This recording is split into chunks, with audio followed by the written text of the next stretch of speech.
আজকের এই এক্সপ্লেইনার বা বিশ্লেষণে আমরা সরাসরি মূল কথায় চলে যাচ্ছি। Barishal board 2025 HSC English second paper পরীক্ষায় হুবহু যে শব্দগুলো এসেছে সেগুলো নিয়েই আমাদের আজকের আয়োজন। যে কোনো পরীক্ষার্থীর জন্য এই শব্দগুলো একেবারে ঠোঁটস্থ রাখাটা কতটা জরুরি তার আলাদা করে বলার অপেক্ষা রাখে না। তো চলুন আর দেরি না করে প্রতিটি শব্দের অর্থ, বাক্যে ব্যবহার এবং সবচেয়ে গুরুত্বপূর্ণ সমর্থক ও বিপরীত শব্দগুলো একদম জলের মতো পরিষ্কার করে নেওয়া যাক। শুরুতেই থাকছে সেকশন 1, যেখানে আমরা প্রথম 5টি শব্দ অর্থাৎ এ থেকে ই পর্যন্ত দেখব। আচ্ছা, আমাদের প্রথম শব্দটি হল ইউজড। খুব সাধারণ একটি শব্দ, তাই না? এর বেসিক অর্থ হল ব্যবহৃত বা কোনো কাজে লাগানো হয়েছে এমন কিছু। তবে বাক্যের প্রেক্ষাপট অনুযায়ী এর অর্থ কিন্তু একটু পাল্টে যেতে পারে। যেমন ধরুন, যদি বলা হয় language used all over the world, তার মানে বিশ্বজুড়ে যে ভাষা ব্যবহার করা হয়। আবার যদি বলা হয় পারচেজিং আ ইউজড কার, তখন এই ইউজড মানে কিন্তু সেকেন্ড হ্যান্ড বা পুরনো গাড়ি। এখন পরীক্ষার জন্য এর বিপরীত শব্দ বা অ্যান্টোনিমগুলো একেবারে মুখস্থ রাখতে হবে। শব্দগুলো কি? আনইউজড, আনইউটিলাইজড, আনএমপ্লয়েড এবং আইডল। এই 4টি শব্দই খুব ভালোভাবে মনে রাখতে হবে। এর পরের শব্দটি হল স্মুথ। এর মানে হচ্ছে একেবারে সাবলীল বা মসৃণ, যেখানে কোনো বাধা বিপত্তি নেই।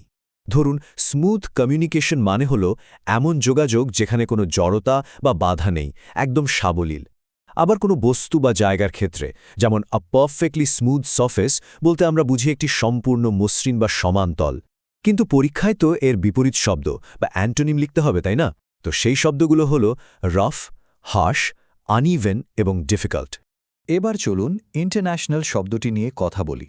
শব্দটার সাথেই কিন্তু বিশ্বব্যাপী বা একাধিক দেশের সাথে সম্পর্কিত হওয়ার একটা ব্যাপার জড়িয়ে আছে। যেমন অ্যান ইন্টারন্যাশনাল ল্যাঙ্গুয়েজ মানে একটি আন্তর্জাতিক ভাষা, বা অ্যান ইন্টারন্যাশনাল ফ্লাইট বলতে আন্তর্জাতিক ফ্লাইট বোঝায়। যেহেতু এটি গ্লোবাল বা বৈশ্বিক কিছু বোঝাচ্ছে, তাই এর বিপরীত শব্দগুলো স্বাভাবিকভাবেই নিজের দেশের গণ্ডির ভেতরের কিছু হবে। অ্যান্টোনিমগুলো হল ন্যাশনাল, ডোমেস্টিক, লোকাল এবং ইন্টারনাল। খুব সহজ, কিন্তু পরীক্ষার খাতায় নির্ভুলভাবে লেখাটা অত্যন্ত জরুরি। আচ্ছা, প্রেস্টিজ শব্দটার অর্থ কি? সহজ বাংলায় এর মানে হল অপরিসীম সম্মান বা উচ্চ মর্যাদা। ধরুন, achieve the Prestige of being that language. এর মানে হল সেই ভাষা হওয়ার বিশাল মর্যাদা অর্জন করা। অথবা ইউনিভার্সিটি অফ গ্রেট প্রেস্টিজ মানে অত্যন্ত সম্মানজনক একটি বিশ্ববিদ্যালয়। এই শব্দটির জন্য আমাদের সমার্থক শব্দ বা সিনোনিম শিখতে হবে। খাতায় লেখার জন্য যে 4টি শব্দ একদম রেডি রাখতে হবে সেগুলো হল রেপুটেশন, ডিগনিটি, অনার এবং এস্টিম। প্রথম সেকশনের শেষ শব্দটি হল ফ্যামিলিয়া। আমরা প্রায় বলি না যে বিষয়টা খুব ফ্যামিলিয়া? হ্যাঁ, এর মানে হল সুপরিচিত বা চেনা জানা কোনো কিছু। যেমন very familiar to the educated society মানে শিক্ষিত সমাজের কাছে খুব ভালোভাবে পরিচিত। আবার সিইং আ ফ্যামিলিয়ার ফেস মানে ভিড়ের মাঝে হঠাৎ একটা চেনা মুখ দেখা।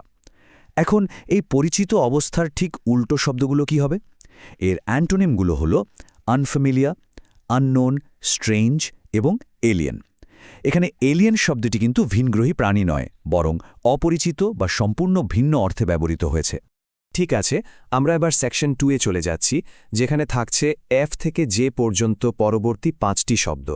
এখানকার প্রথম শব্দটি হল এডুকেটেড, অর্থাৎ শিক্ষিত বা প্রাতিষ্ঠানিক শিক্ষা আছে এমন কেউ। পরীক্ষার প্যাসেজে যে দি এডুকেটেড সোসাইটি বলা হয়েছে, তার মানে হল শিক্ষিত সমাজ। আবার দৈনন্দিন কথাবার্তায় অনেক সময় বলা হয় মেকিং অ্যান এডুকেটেড গেস মানে কোনো বিষয়ে একটু ভেবেচিন্তে তথ্যভিত্তিক অনুমান করা। এর সমার্থক শব্দ বা সিনোনিম হিসেবে যে শব্দগুলো আমাদের মাথায় রাখতে হবে তা হল লার্নড, লিটারেট, নলেজেবল এবং স্কলারলি।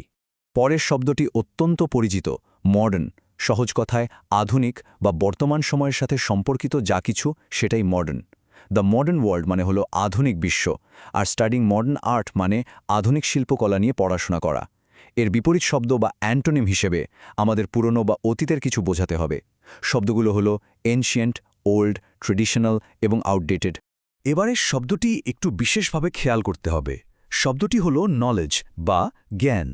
আমরা পড়ে পড়ে বা অভিজ্ঞতা থেকে যে তথ্য ও ধারণাগুলো অর্জন করি সেটাই নলেজ। প্যাসেজের লাইনটা ছিল books on science and knowledge, অর্থাৎ বিজ্ঞান ও জ্ঞান সম্পর্কিত বই। আবার হ্যাভিং বেসিক জেনারেল নলেজ বা প্রাথমিক সাধারণ জ্ঞান থাকার কথাও বলা হয়। এর বিপরীত শব্দ বা অ্যান্টোনিমগুলো কিন্তু বেশ দারুণ। এগুলো হলো ইগনোরেন্স, ইলিটারেসি, আনঅ্যাওয়ারনেস এবং নেইসেন্স। এই নেসেন্ট শব্দটি একটু অ্যাডভান্সড, যার অর্থ চরম অজ্ঞতা। এটা খাতায় লিখতে পারলে কিন্তু বেশ ভালো একটা ইমপ্রেশন তৈরি হবে। আচ্ছা, ট্রেড শব্দটি নিয়ে একটু কথা বলা যাক। এর মূল অর্থ ব্যবসা, বাণিজ্য বা কেনাবেচা। তবে এর দুটো ভিন্ন ব্যবহার আছে।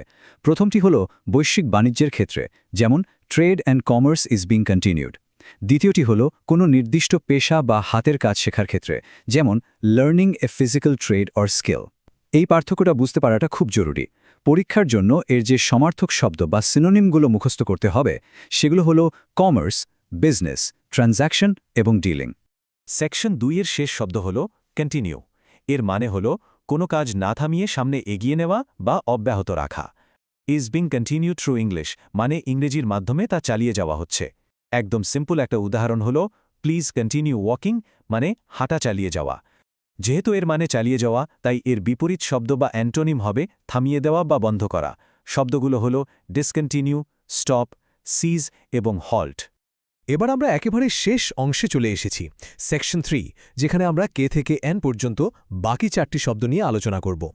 শব্দটি হল হোল, WHOLE। এর খুব সহজ অর্থ হল সমগ্র বা সম্পূর্ণ অংশ। যেমন ইন দ্য হোল ওয়ার্ল্ড মানে পুরো পৃথিবীতে। আবার ধরুন কেউ ওষুধ খাচ্ছে, সোয়ালোড দ্য পিল হোল মানে সে ওষুধটি না ভেঙে একদম আস্ত গিলে ফেলেছে। এই শব্দটির সমার্থক শব্দ বা সিনোনিমগুলো আমাদের দৈনন্দিন জীবনেরই খুব চেনা শব্দ। এগুলো হল এন্টায়ার, কমপ্লিট, টোটাল এবং ফুল। হাইলি শব্দটি আসলে কোনো কিছুর চরম বা উচ্চ মাত্রাকে নির্দেশ করে। এর মানে অত্যন্ত বা খুব বেশি। যেমন highly valued in the job market, অর্থাৎ চাকরির বাজারে যার মূল্য অত্যন্ত বেশি। আবার speaking highly of A colleague মানে কোনো সহকর্মীর খুব বেশি প্রশংসা করা। এর সিনোনিম হিসেবে যে শব্দগুলো মনে রাখতে হবে সেগুলো হলো গ্রেটলি, এক্সট্রিমলি, ইমেন্সলি এবং ভেরি মাচ। একদম সহজ, তাই না? এর পরের শব্দটি হল রিয়েলাইজ। এখানে বলে রাখা ভালো, এটি কিন্তু ব্রিটিশ বানানের শেষে SE দিয়ে লেখা হয়েছে। এর মূলত দুটি অর্থ হয়। প্রথমটি হল কোনো কিছু বুঝতে পারা বা উপলব্ধি করা, যেমন one can fully realise how important it is. দ্বিতীয় অর্থটি হল কোনো স্বপ্ন বা লক্ষ্য অর্জন করা, যেমন to realise a life long dream. পরীক্ষার জন্য এর যে সমার্থক শব্দ বা সিনোনিমগুলো দরকার তা হল আন্ডারস্ট্যান্ড, কম্প্রিহেন্ড, পারসিভ এবং রেকগনাইজ। আমাদের তালিকার একেবারে সর্বশেষ শব্দটি হল ইম্পর্ট্যান্ট। আমরা সবাই জানি এর অর্থ গুরুত্বপূর্ণ বা তাৎপর্যপূর্ণ, যার একটা বিশেষ ভ্যালু বা মূল্য আছে। প্যাসেজের প্রেক্ষাপট ছিল how important it is to learn English, অর্থাৎ ইংরেজি শেখাটা যে কতটা গুরুত্বপূর্ণ। দৈনন্দিন জীবনেও আমরা বলি মিটিং অ্যান ইম্পর্ট্যান্ট অফিসিয়াল বা কোনো গুরুত্বপূর্ণ কর্মকর্তার সাথে দেখা করা। এই শব্দটির জন্য যে 4টি সিনোনিম একেবারে ঠোঁটস্থ রাখতে হবে সেগুলো হল সিগনিফিক্যান্ট, ভাইটাল, এসেনশিয়াল এবং ক্রুশাল। আজকের এই বিশ্লেষণ শেষে একটা প্রশ্ন কিন্তু থেকেই যায়। পরীক্ষার হলের সেই প্রবল চাপের মধ্যে যখন ঘড়ির কাঁটা টিকটিক করে এগিয়ে যাচ্ছে, তখন এই সুনির্দিষ্ট সিনোনিমস এবং অ্যান্টোনিমসগুলোর উপর 100% দখল থাকাটা কিভাবে একটি কঠিন প্যাসেজকে সহজে সমাধান করার মূল চাবিকাঠি হয়ে উঠতে পারে। এই শব্দগুলো এখনই ভালোভাবে আয়ত্ত করার মাধ্যমে কিন্তু সেই চূড়ান্ত সাফল্যের প্রস্তুতি শুরু হয়ে যাবে।